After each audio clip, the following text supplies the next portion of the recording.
বিএনপির ভারপ্রাপ্ত চেয়ারম্যান জনাব তারেক রহমান, আপনাকে আমাদের অনুষ্ঠানে স্বাগত জানাই। ধন্যবাদ।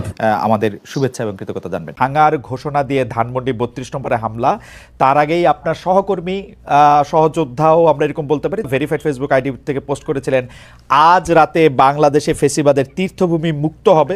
তারেক রহমান, বিএনপি তো আসলে আমাদের পিছনে লাগছে, হ্যাঁ, আমাদেরকে শত্রু বলা শুরু করছে। এবং কিভাবে দেখেন, আওয়ামী লীগের কোন সিনিয়র নেতা কোনোদিন আমাদের নাম ধরে কোনোদিন কিছু করে, আমাদের নামে মামলা দিচ্ছে, আমাদেরকে দেশ ছাড়া করছে, কিন্তু নাম ধরে এরকম করে কিন্তু আক্রমণ করে, ওনারা নাম ধরে আক্রমণ করা শুরু করছে, হ্যাঁ। এবং এটা তো আমাদের পিছনে লেলায় দাও, আমরা তো পার্সন, ব্যক্তি, ফলে কুতুব দাঁড়ায় গেছে সোশ্যাল মিডিয়ায় কিছু কুতুব, ওনারা কোথায় নিয়ে যেতে চান দেশকে আমরা জানি না। ওনারা জানবেন না কেন? উনি জানবেন না কেন? আমরা জানি না মানে আমরা কোথায় নিয়ে যেতে দেশকে? আমি বলছি সবসময়, আমরা বাংলাদেশে ভারতীয় আধিপত্যবাদ চাই না, আমরা বাংলাদেশে আওয়ামী পুনর্বাসন চাই না, আমরা বাংলাদেশে একটা সাম্যের সমাজ চাই, একটা ইনসাফের রাষ্ট্র চাই। চারটা সিম্পল জিনিস আপনি জানেন না কেন? আপনারাই বাধা হয়ে দাঁড়ায় আছেন আমাদের সামনে, আমাদের স্বপ্নের সামনে, মানুষের স্বপ্নের সামনে। এবং আপনারা জানতে হবে আমরা এটা চাই। এবং আমরা আমাদের মনে করার কারণ আছে, আমাদের মনে করার ক্রেডিবল কারণ আছে যে আপনারা আওয়ামী লীগকে পুনর্বাসিত করতে চান। কেন চান সেই প্রসঙ্গে আসবো যদি আলোচনার সুযোগ থাকে। 2 নাম্বার, আপনারা ভারতের সাথে একটা নেগোসিয়েশন করেছেন, এটা আমাদের মনে করার ক্রেডিবল কারণ আছে, হ্যাঁ। এই জিনিসগুলোকে ক্লিয়ার করতে হবে আপনাদের কাছে। আপনারা যে আলাপ করেন, আপনারা সবার সাথে আলাপ করেন, অমুক রাজনৈতিক দলের সাথে আলাপ করেন, তমুক রাজনৈতিক দলের সাথে, সুশীল সমাজের সাথে আলাপ করেন, কেন আমাদের সাথে আলাপ করতে পারেন না? কেন পিনাকি ইলিয়াস কনক সারোরের সাথে কথা বলতে পারেন না? আপনারা মিটিং করতে পারেন না? করার দরকার আছে না? মানে আমরা পিপলস ভয়েস রিপ্রেজেন্ট করি না, আমাদের সাথে কথা বলেন না কেন? মানে আপনারা 31 দফা দিলেন, ধরেন 31 দফা দিলেন, 31 দফা তো এটা আপনার দলের দফা। তো আমরা তো সেই সময় তো আপনাদের সাথে এলাই ছিলাম, আমরা তো একসাথে লড়াই করতেছি, আন্দোলন করতেছি, আমাদেরকে দেখাইছেন। আমার প্রশ্ন এটা, মানে যেই নির্বাচনে আপনারা হারলেন, যেখানে আপনারা শেখ হাসিনা ক্ষমতায় আসলো প্রথম 1/11 এর পরে, ওই নির্বাচনে যেই সেট আপ ছিল প্রশাসন এবং আর্মিতে, স্পেসিফিক্যালি আর্মিতে, সেই সেট আপটা কি আরো প্রো ইন্ডিয়া হয়েছে নাকি প্রো ন্যাশনালিস্ট হয়েছে? প্রো ইন্ডিয়া হয়েছে, ঠিক তো? আরো খারাপ হয়েছে। তাহলে আপনি ওই র্যাঙ্ক এন্ড ফাইল এটাকে রেখে আপনাকে কিভাবে হারানো হয়েছে এটা আপনি বলেন দিন। আপনাকে হারানো হয়েছে কি? খুবই কেয়ারফুলি ডিজাইন করা হয়েছে, কনস্টিটিউশন ডিজাইন করা হয়েছে, এবং এটা বিএনপিরাও স্বীকার করতে বাধ্য হবে। ওই নির্বাচনে কারচুপি হয়েছে, ওই নির্বাচনে এমন ভাবে কারচুপি করা হয়েছে যেন বিএনপি একটা লজ্জাজনক হার হয় বিএনপি, হ্যাঁ। এবং এটা বিএনপিকে স্বীকার করতে হবে, আর স্বীকার যদি না করে তাহলে তো আমাদের বলার কিছু নাই, তাই না? তো ওই সেট আপটা আরো খারাপ হয়েছে, এবং এটা তো আর্মি করছে, ওইটা তো আর্মি করছে, তখন তো একটা আর্মি গভর্নমেন্ট, তো মইনু এবং ফখরুদ্দিনের গভর্নমেন্ট তো আর্মি গভর্নমেন্ট, আর্মি এই ইঞ্জিনিয়ারিংটা করছে, ইলেকশন ইঞ্জিনিয়ারিংটা। ওই আর্মিটা আরো খারাপ হয়েছে, ওর ভেতর থেকে ন্যাশনালিস্ট এলিমেন্ট আরো বাইরে চলে গেছে। এখন তো এটা মোরাললেস প্রো কি বলবো ইন্ডিয়ান। আর তো এই আর্মি একটা ফেয়ার ইলেকশন দেবে, হ্যাঁ, মানে করতে দেবে? এইটা বিশ্বাস করেন সম্ভব না, করতে দেবে না, হ্যাঁ। আমরা যদি ফেয়ার ইলেকশন হয়, আমার মনে হয় যে ধরেন এটা বিএনপির এটা বিএনপির জরিপ, ব্রেইন দেখছে তো, আমরা সবাই দেখছি, ব্রেইনের জরিপে ফেয়ার ইলেকশন হইলে মানে মানুষ বলছে যে আমরা 41% বিএনপি কে দেবে, অ্যাবসলিউট মেজরিটি হয় বিএনপি। কিন্তু আরো কিছু আছে ওইখানে। আচ্ছা আমি বলি, আমি গতকালকে একটা পোস্ট দিয়েছিলাম, গতকাল না পরশুদিন, যে জামাতে ইসলামের ভোট কত। জামাতে ইসলাম 300 আসনে ইলেকশন করছিল এরশাদ পড়ার পরে 91 সালে প্রথম। এখানে ভোট পেয়েছিল তারা 12.3% সম্ভব। এবং ওই সময় যদি আমরা সমস্ত ইসলামপন্থী দলগুলোর ভোটগুলো দেখি, তাহলে আমরা দেখবো 14% মতো তারা ওই ভোটটা, এবং ওই ভোটটা ভালো ভোট হয়েছে, হ্যাঁ।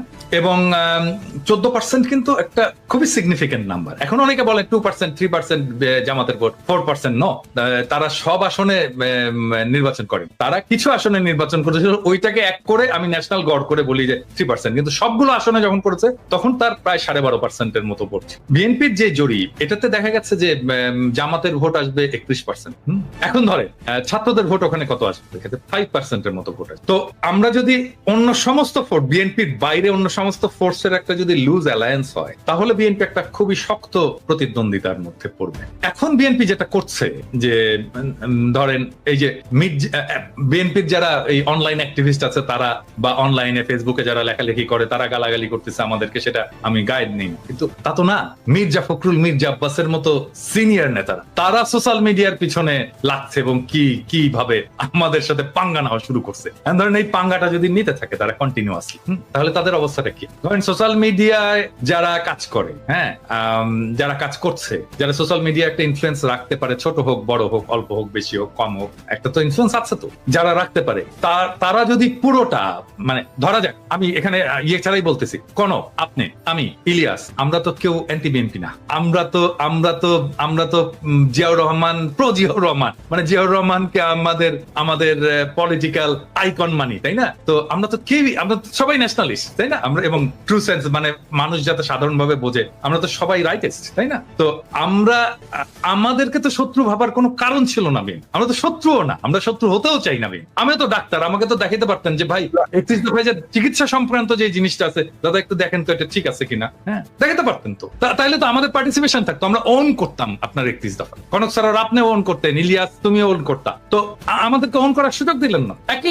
আমি একই জিনিস বলবো আমি জামাতকেও, আমি একই জিনিস বলবো জামাতকেও, মানে তারা ইন্ডিভিজুয়ালি ফোন করে। এখন আমি শিওর যে জামাতের আমি তো খুবই মাইডিয়াল লোক, সবাইকে ফোন টোন করেন, আমাকেও ফোন করে, কিন্তু এটা তো ফোন করে উনি বলেন কি আপনার শরীর কেমন আছে দাদা, বাড়ির সবাই ভালো আছে। আমি তো শফিক ভাইয়ের কাছ থেকে গেলে শুনতে চাই না, আমি শুনতে চাই পলিটিক্স, রিয়েল পলিটিক্স শুনতে চাই। হ্যাঁ, ব্যক্তিগত সম্পর্ক আপনার সাথে থাকবে, মানে আমরা যখন রাজনীতি থেকে বিদায় নেবো, অ্যাক্টিভিজম থেকে বিদায় নেবো, তখনও থাকবে আপনাদের সাথে, সেটা অসুবিধা নেই।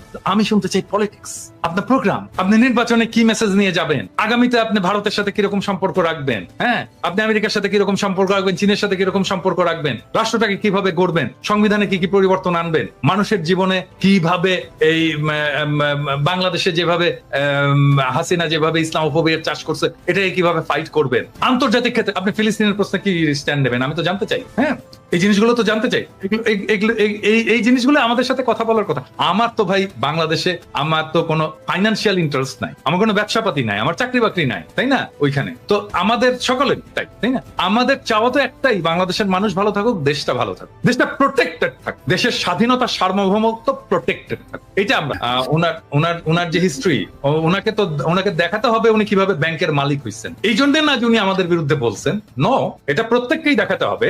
মানে নির্বাচন আসুক, প্রত্যেকে নির্বাচনের যারা prominent candidate, respective of Jamaat, BNP, যে দলই হোক না কেন, সেই দলের, এমনকি এনসিপি, ছাত্রদের দল, প্রত্যেককে দেখাতে হবে যে তুমি যে নির্বাচনের খরচটা করছো, তোমার যে সম্পদ, এই সম্পদের উৎসটা কোথায়। এবং সেই সময় বুঝছেন, মানে সেই সময় যদি কেউ দাওয়াত দিত না, আমি কিন্তু হ্যাংলার মতো খাইতে যেতাম, কারণ ওই যে একবেলা খাবারের খরচ আমার কমবে। হ্যাঁ, অনেকের ইয়েতে যেতাম, যে যেই খাবারের দাওয়াত দিত আমি যে খাইতাম।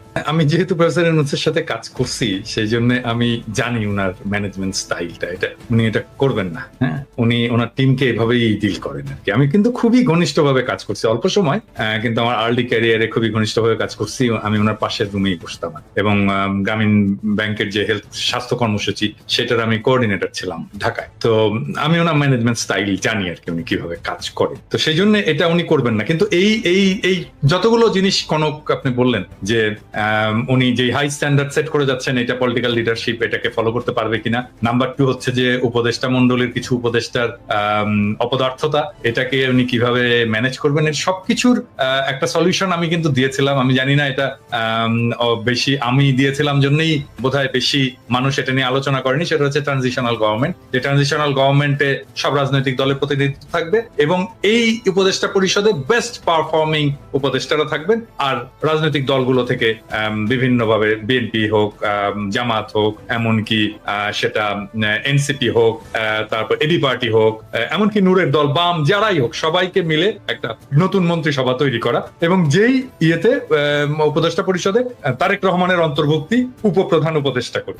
এই ট্রানজিশনাল গভর্নমেন্টের ফর্মুলাটা যদি সবাই গ্রহণ করতো, তাহলে আমাদের কিন্তু অনেক সমস্যার সমাধান হয়ে যেত। মানে ধরেন তখন তারেক রহমান প্রস্তুত হয়ে যেত, তার যে সিলসিলা, প্রফেসর ইউনূসের যে সিলসিলা, সেইটার সিলসিলাটা তারেক রহমান পরে বহন করতে পারতেন, ট্রেন্ড হতেন প্রফেসর ইউনূস কিভাবে রাষ্ট্র চালাচ্ছেন, কার সাথে কার কি সম্পর্ক, সেই সম্পর্কটাকে উনি ট্রান্সফার করে দিয়ে যেতে পারতেন তারেক রহমানের কাছে। এবং তারেক রহমানের ইমেজের যদি কোনো সময় আছে, কিছু প্রবলেম তো আছেই, ইমেজের প্রবলেম আছে, সেটা তৈরি হোক অথবা সত্য হোক, সেই ইমেজটা ক্লিন আপ হয়ে যেত এই সময়ের মধ্যে। ওনার নেতৃত্বের গুণাবলী বিকশিত হতো এবং আমি অপদার্থ উপদেষ্টাদেরকে বের করে দিতে পারতাম।